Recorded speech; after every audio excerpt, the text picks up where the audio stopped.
Hi friends, ಇವತ್ತಿನ topic ಬಂದು ಕಡಿಮೆ ಬಂಡವಾಳ ಹಾಕಿ ಯಾವ್ಯಾವ ಬಿಸ್ನೆಸ್ ಮಾಡ್ಬೋದು ಅನ್ನೋದನ್ನ ತಿಳ್ಕೊತಾ ಬನ್ನಿ. ಅದು ಯಾವ್ಯಾವ ಬಿಸ್ನೆಸ್ ಇರ್ಬೋದು ಅಂದರೆ, ಒಂದು ಹೂ ಮಾರೋದಿರ್ಬೋದು, ಪೇಪರ್ ಬ್ಯಾಗ್ ಬಿಸ್ನೆಸ್ ಮಾಡ್ಬೋದು, ಇಲ್ಲ ಟೀ ಬಿಸ್ನೆಸ್ ಮಾಡ್ಬೋದು, ಇಲ್ಲ ಅಂದರೆ ಪುದೀನ ಸೊಪ್ಪು ಮಾರೋಂಥದ್ದು ಇರ್ಬೋದು, ಕ್ಲೌಡ್ ಕಿಚನ್ ಮಾಡ್ಬೋದು, ಫಾಸ್ಟ್ ಫುಡ್ ಇರ್ಬೋದು, ಇಲ್ಲ ಚುರುಮುರಿ ಮಾಡೋಂಥದ್ದು ಇರ್ಬೋದು. ಇನ್ನೂ ತುಂಬ ಇದೆ, ಅದ್ರ ಬಗ್ಗೆ ಹೇಳ್ತಾ ಹೋಗ್ತೀನಿ.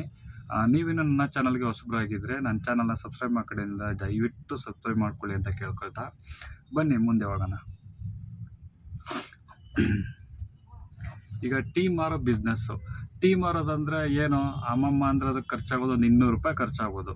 ಒಂದು ಲೀಟ್ರ್ ಹಾಲು ತಗೋಬೋದು, ಇಲ್ಲ 2 ಲೀಟ್ರ್ ಹಾಲು ತಗೋಬೋದು, ಒಂದು ಅರ್ಧ kg ಸಕ್ಕರೆ ಇರ್ಬೋದು, ಒಂದು ಗ್ಯಾಸಲ್ಲಿ ಮಾಡಿಕೊಂಡ್ರೆ ಮುಗೀತು. ಆ ಟೀ ಮಾರೋದ್ರಿಂದ ಎಷ್ಟು ಲಾಭ ಇದೆ ಅಂದರೆ, ನೀವು ಡೇ ಟೈಮ್ಗಿಂತ ನೈಟ್ ಟೈಮ್ ಹಾಕ್ಕೊಳ್ಳಿ. ನೈಟ್ ಟೈಮು ಎಲ್ಲರೂ ಟ್ರಾವೆಲಿಂಗ್ ಮಾಡ್ತಿರೋರು 100% ಟೀ ಕುಡಿತಾನೆ ಇರ್ತಾರೆ. ಟೀ ಕುಡಿಲಿಲ್ಲ ಅಂದರೆ ನಿದ್ದೆ ಬರ್ತಾ ಇರ್ತದೆ ಅಂದ್ಬಿಟ್ಟು ಟೀಗೆ ಸೈಡ್ಗೆ ಹಾಕ್ತಾರೆ. ನೀವು ಕನಿಷ್ಠ ಒಂದು 200 ರೂಪಾಯಿ ಖರ್ಚು ಮಾಡಿದ್ರೆ ಒಂದು 200 ಟೀ ಗಂಟಲು ಮಾಡ್ಕೋಬೋದು. ನೀವು 200 ಟೀ ಮಾಡೋದ್ರಿಂದ ನೀವು ದಿನಕ್ಕೆ ಇಲ್ಲ ಅಂದ್ರೆ ನೈಟ್ ಟೈಮು ಒಂದು 2000 ರೂಪಾಯಿ ಮಾಡೋದು. 2000ದಲ್ಲಿ ನೀವು 200 ತೆಗೆದ್ರೆ ಒಂದೇ ದಿನದಲ್ಲಿ ನೀವು 1800 ರೂಪಾಯಿ ಲಾಭ ಮಾಡ್ಬೋದು. ಇದ್ರ ಜೊತೆಗೆ ಬೇರೆ ಇನ್ನೇನಾದರೂ ಸೈಡ್ಸು, ಈಗ ಟೀ ಕುಡಿತಾರಂದರೆ ಬೇರೆ ಏನಾದರೂ ತೊಗೋತಾ ಇರ್ತಾರೆ, ಸಿಗರೇಟು, ಪಾನ್ ಬೀಡ, ಅದು ಇದು ಅಂತ, ಅದೆಲ್ಲ ಇಟ್ಕೊಂಡ್ರೆ ನೀವು ತುಂಬ ಲಾಭ ಮಾಡೋದಿರ್ಬೋದು. Paper bag business.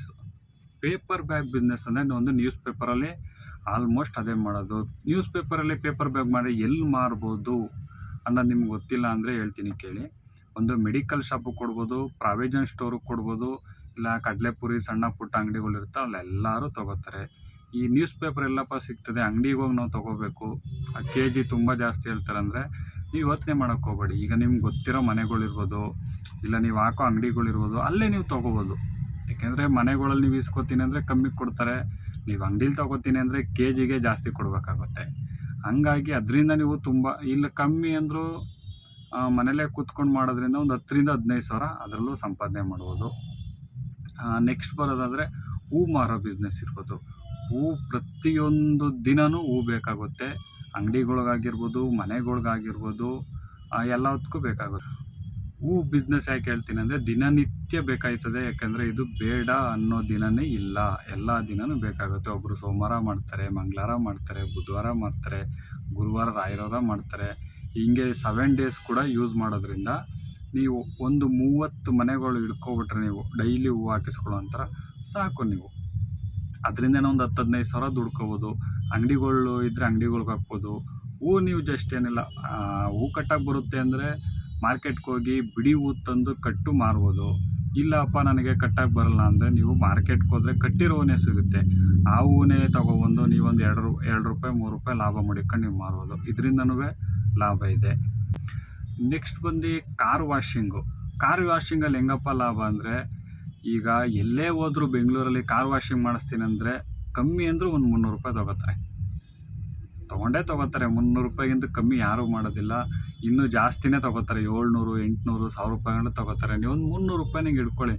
ಜಸ್ಟ್ ಒಂದು ತಿಂಗ್ಳಿಗೆ ಒಂದು 30 ಮನೆ ಹಿಡ್ಕೊಬಿಟ್ರೆ ನೀವು ಸಾಕು. ಅವರು ವಾರಕ್ಕೋ 15 ದಿನಕ್ಕೋ ಕಾರ್ ವಾಷಿಂಗ್ ಮಾಡ್ತಾಯಿರ್ತಾರೆ. ಇಲ್ಲ ಅವ್ರು ಬರೋಕ್ಕಾಗಿಲ್ಲ, ನೀವೇ ಅವ್ರ ಮನೆ ಹತ್ರ ಹೋಗ್ತೀನಿ ಅಂದರೆ ಅಲ್ಲೋದ್ರೆ ಎಕ್ಸ್ಟ್ರಾ ಪೇ ಮಾಡ್ತಾರೆ. ಅವರು ಮನೆ ಹತ್ರನೇ ಹೋಗೋದ್ರಿಂದ ಎಕ್ಸ್ಟ್ರಾ ಪೇ ಮಾಡೋದ್ರಿಂದ, ಇಲ್ಲ ಅಂದರೂ ಕನಿಷ್ಠ ಒಂದು 12ರಿಂದ 15 ಸಾವಿರ ರೂಪಾಯಿ ಆದರೂ ನೀವು ಕಾರ್ ವಾಷಿಂಗಲ್ಲಿ, ಯಾಕಂದರೆ ಖರ್ಚಿಗೆ ಕಡಿಮೆ ಅದರಲ್ಲಿ ಯಾರೂ ಬೇಕಾಗಿಲ್ಲ, ಆಳುಗಳು ಬೇಕಾಗಿಲ್ಲ, ನೀವು ಒಬ್ಬರೇ ಬೇಕಾದ್ರೆ ವಾಶ್ ಮಾಡ್ಬೋದು.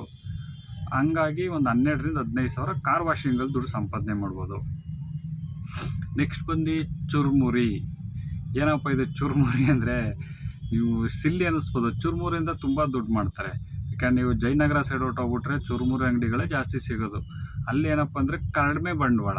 ಈಗ ಕಡಲೆಪುರಿಗೆ ಜಾಸ್ತಿ ಬಂಡವಾಳ ಹಾಕಲ್ಲ, ನಿಪ್ಪೆಟ್ಟಿಗೆ ಜಾಸ್ತಿ ಬಂಡವಾಳ ಹಾಕಲ್ಲ, ಇನ್ನೇನು ಹಾಕ್ತಾರೆ ಅದಕ್ಕೆ, ಟೊಮಾಟೊ ಹಣ್ಣು, ಈರುಳ್ಳಿ ಒಂದೊಂದು ಸ್ವಲ್ಪ ಹಾಕ್ಬಿಟ್ಟು ಚುರುಮುರಿ ಮಾಡ್ತಾರೆ. ಬಟ್ ತುಂಬ ಲಾಭ ಇದೆ. ಟೇಸ್ಟಿಯಾಗಿ ಮಾಡೋದಂತೂ ಜನ ಹುಡಿಕೊಂಡು ಬರ್ತಾರೆ. ಕಸ್ಟಮರ್ಗಳಿಗೆ ಟೇಸ್ಟಿಯಾಗಿ ಕೊಟ್ರೆ ಹುಡಿಕೊಂಬರೋದು, ಎಲ್ಲೇ ಇದ್ದರೂ ನಿಮ್ಮ ಹತ್ರ ಹುಡಿಕೊಂಬರ್ತಾರೆ. ಚುರುಮುರಿಲಿ ಇಲ್ಲ ಅಂದ್ರೂ ದಿನಕ್ಕೆ 1ರಿಂದ 1.5 ಸಾವಿರನಾರು ದುಡಿಬೋದು. ಅದರಲ್ಲೊಂದು 500 ರೂಪಾಯಿ ಖರ್ಚು ತೆಗೆದ್ರು 1000 ರೂಪಾಯಿ ಅಂದ್ರೂ ತಿಂಗಳಿಗೆ 30,000 ರೂಪಾಯಿ ದುಡಿಬೋದು. ಯೋಚನೆ ಮಾಡಿ. ಮಾರೋ ಬಿಸ್ನೆಸ್ಸು ಸೊಪ್ಪು. ಈಗ ಎಲ್ಲರೂ ಆಲ್ಮೋಸ್ಟು ವೆಜ್ಜು ಎಲ್ಲ ತಿನ್ನೋದ್ರಿಂದ ಸೊಪ್ಪು ಆಲ್ಮೋಸ್ಟ್ ತೊಗೋತಾರೆ. ಬೇರೆ ಯಾವ ಸೊಪ್ಪು ಬೇಡ, ಒಂದು ಪುದೀನ ಸೊಪ್ಪು ಇರ್ಬೋದು, ಕೊತ್ತಂಬರಿ ಸೊಪ್ಪು, ಕರ್ಬೇವಿನ ಸೊಪ್ಪು ಡೈಲಿ ಯೂಸ್ ಮಾಡೋಂಥದ್ದು. ಈ ಕರ್ಬೇವಿನ ಸೊಪ್ಪು ಯಾವುದೇ ಒಗ್ಗರಣೆಗೆ ಹಾಕ್ತೀನಂದ್ರೂ ಎಲ್ಲದಕ್ಕೂ ಬೇಕು. ಪುದೀನ ಸೊಪ್ಪು, ಕೊತ್ತಂಬರಿ ಸೊಪ್ಪು, ಕರ್ಬೇವಿನ ಸೊಪ್ಪು ಇದು ಡೈಲಿ ಯೂಸ್ ಮಾಡೋದು. ಕರ್ಬೇವಿನ ಸೊಪ್ಪು ಎಲ್ಲ ಒಗ್ಗರಣೆಗೂ, ಪ್ರತಿಯೊಂದು ಒಗ್ಗರಣೆಗೂ ಕರ್ಬೇವಿನ ಸೊಪ್ಪು ಇಲ್ಲ ಅಂದರೆ ಅಡುಗೆನೇ ಆಗಲ್ಲ. ಇನ್ನು ನೀವು ಪುದೀನ ಸೊಪ್ಪು ಮತ್ತು ಸಾಂಬಾರು ಸೊಪ್ಪು ನೀವು ತೊಗೊತೀನಿ ಅಂದರೆ ಯಾವುದೇ ಚಟ್ನಿ ಮಾಡಲಿ, ಮಸಾಲೆ ಮಾಡಲಿ, ನಾನ್ ವೆಜ್ಗಾಗಲಿ, ಬಾತ್ಗಾಗಲಿ ಪ್ರತಿಯೊಂದಿಗೂ ಬೇಕಾಗುತ್ತದೆ. ನೀವು ಡೈಲಿ ಮನೆಗಳ್ಗೆ ಹೋಗೋದಿದ್ರೆ ಅದು ನಿಮಗೆ ಬೆಸ್ಟು. ಯಾಕೆಂದರೆ 1 ರಿಂದ 2 ಅವರ್ ಕೆಲಸ ಮಾಡ್ತೀರಾ, ಜಾಸ್ತಿ ಹೊತ್ತು ಕೆಲಸ. ಅದ್ರ ಮೇಲೆ ನೀವು ಬೇರೆ ಏನಾದ್ರು ಕೆಲಸ ಮಾಡೋದು. 1 ರಿಂದ 2 ಅವರ್ ದುಡಿತಾನೆ ನೀವು ಸೊಪ್ಪು ಮಾರ್ಕೊಂಡೆ ಒಂದು 8 ರಿಂದ 9 ಸಾವಿರ ರೂಪಾಯಿ ದುಡಿಬೋದು. ಎಲ್ಲೂ ಯಾರ ಹತ್ರನೂ ಕೆಲಸಕ್ಕೆ ಹೋಗಂಗಿಲ್ಲ, ಏನೂ ಇಲ್ಲ. ನೆಕ್ಸ್ಟು ಫಾಸ್ಟ್ ಫುಡ್ ಬಂದು ನೀವೆಲ್ಲಾದರೂ ಒಂದು ಅಫಿಷಿಯಲ್ ಏರಿಯಾ ಇಲ್ಲ ಅಂದರೆ ಇಂಡಸ್ಟ್ರಿಯಲ್ ಏರಿಯಾ, ಜನ ಓಡಾಡತ್ತವು, ಒಂದು ಮಧ್ಯಾಹ್ನ ಒಂದು 12:30ರಿಂದ 3 ಗಂಟೆವರೆಗೂ ಒಂದು 3 ಅವರ್ ಕೆಲಸ ಬೀಳುತ್ತಷ್ಟೇ.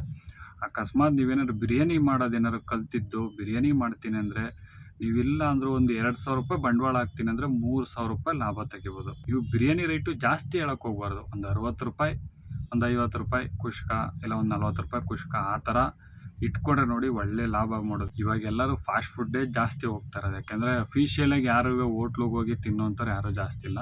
ಎಲ್ಲ ರೋಡ್ ಸೈಡು ಕೈಗೆಟ್ಕೋ ಬೆಲೆಯಲ್ಲೇ ತಿನ್ನೋಕೆ ಬರ್ತಾರೆ. ನೀವು ರೋಡ್ ಸೈಡು ಜಾಸ್ತಿ ಬೆಲೆ ಮಾಡಿಬಿಟ್ರೆ ಅಲ್ಲಿಗೂ ಕೂಡ ಯಾರೂ ಬರಲ್ಲ. ನೆಕ್ಸ್ಟು ಕ್ಲೌಡ್ ಕಿಚನ್ ಅಂದರೆ ನೀವು ಮನೇಲೇ ಅಡುಗೆ ಮಾಡಿ ಬೇರೆಯವ್ರಿಗೆ ಸಪ್ಲೈ ಕೊಡೋದು.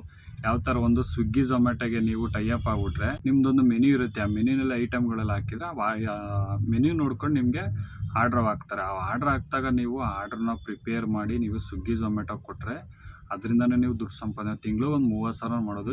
ಏನಪ್ಪ ಅಂದರೆ ಅದ್ರಲ್ಲಿ ಸ್ವಲ್ಪ ಕಮಿಷನ್ ಇರುತ್ತೆ. ಅದ್ರ ಬದಲು ನೀವು ಈಗ ಬ್ಯಾಚುಲರ್ ಇರ್ಬೋದು, ಇಲ್ಲ ಅಫಿಷಿಯಲ್ಗಳು, ಇಲ್ಲ ಅಂದರೆ ಇಂಜಿನಿಯರ್ಗಳು, ಸಾಫ್ಟ್ವೇರ್ ಇಂಜಿನಿಯರ್ ಇರ್ತಾರಲ್ಲ, ಅವರು ಕೆಲ್ಸಕ್ಕೆ ಹೋಗೋ ಆ ಥರದಲ್ಲಿ ಅಡುಗೆ ಮಾಡ್ಕೊಳಕ್ಕಿರಲ್ಲ. ಬೇರೆ ಎಲ್ಲರೂ ಹೋಟ್ಲು ತಿಂತಾ ಇರ್ತಾರೆ. ನೀವು ಅಂಥವ್ರನ್ನ ನೋಡಿ ಒಂದು 30-40 ಜನನ ನೋಡಿ ನಾವೇ ಪ್ರಿಪೇರ್ ಮಾಡಿಕೊಡ್ತೀವಿ, ನೀವೇನು ಹೇಳ್ತೀರೋ ಆ ಥರ ಹಂಗೆ ಮಾಡಿದ್ರೆ ಅದರಿಂದ ತುಂಬ ದುಡ್ಡು ಮಾಡೋದು. ನೋಡಿ, ಇಷ್ಟು ಕೆಲಸ ನೀವು ಕಡಿಮೆ ಬಂಡವಾಳ ಮಾಡೋದು. ಇನ್ನೊಂದು ಬಂಡವಾಳ ಇಲ್ದಲೇ ಮಾಡೋದು. ಇದು ಸ್ವಲ್ಪ ಜನ ಮಾಡುತ್ತಾರೆ, ಸ್ವಲ್ಪ ಜನ ಮಾಡೋಕ್ಕೆ ಹಿಂಜರಿತಾರೆ.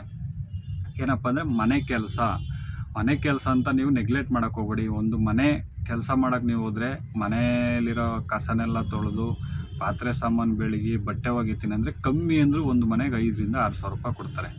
ಎಷ್ಟು ಅವರ್ ಮಾಡ್ತೀರಾ? 1 ರಿಂದ 2 ಅವರ್ ಅಷ್ಟೇ ಕೆಲಸ ಮಾಡೋದು ನೀವು. ಅದೇ ರೀತಿ ನೀವು ಒಂದು 4 ರಿಂದ 5 ಮನೆ ನೀವು ಹಿಡ್ಕೊಬಿಟ್ರೆ 6,000 ಅಂದರೆ 24,000.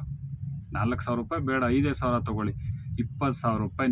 ನಿಮ್ದು ₹1 ದುಡ್ಡಿಲ್ಲ, ಆರಾಮಾಗಿ ಹೋಗ್ತೀರಾ. ನಿಮ್ಮ ಮನೇಲಿ ಮಾಡೋ ಕೆಲಸನೇ ಅವ್ರ ಮನೇಲಿ ಮಾಡ್ತೀರಾ, ಬೇರೆ ಇನ್ನೇನು ಮಾಡಲ್ಲ, ಎಕ್ಸ್ಟ್ರಾ ಏನೂ ಮಾಡ್ತಾಯಿಲ್ಲ. ನಿಮ್ಮ ಮನೇಲಿ ಏನು ಮಾಡ್ತೀರೋ ಅದೇ ಕೆಲಸ ಅವ್ರ ಮನೇಲಿ ಮಾಡ್ತೀರಾ, 20,000 ರೂಪಾಯಿ ನಿಮಗೆ ಕೊಡ್ತಾರೆ. ಇದಕ್ಕಿಂತ ಕೆಲಸಗಳು ಬೇಕಾ ನಿಮಗೆ? ನೋಡಿ, ಒಂದು ಸಾರಿ ಯೋಚನೆ ಮಾಡಿ. ನಿಮ್ಗೆ ಯಾವ್ದಾರು ಇದ್ರಲ್ಲಿ ಇಷ್ಟ ಆದರೆ, ಮನೇಲಿ ಕೂತಿರೋರು ಮಾಡ್ಬೇಕನ್ಸಿದ್ರೆ ಮಾಡಿ. ನಾನು ಕೊಟ್ಟಂಥ ಮಾಹಿತಿ ನಿಮ್ಗೇನಾದ್ರು ಇಷ್ಟ ಆಗಿದ್ರೆ ದಯವಿಟ್ಟು ಯಾರಿಗಾದ್ರು ಶೇರ್ ಮಾಡಿ ನಿಮ್ಮ ಫ್ರೆಂಡ್ಸ್ಗಳಿಗೆ. ಹಂಗೆ ಒಂದು ಲೈಕ್ ಕೊಟ್ಬಿಡಿ.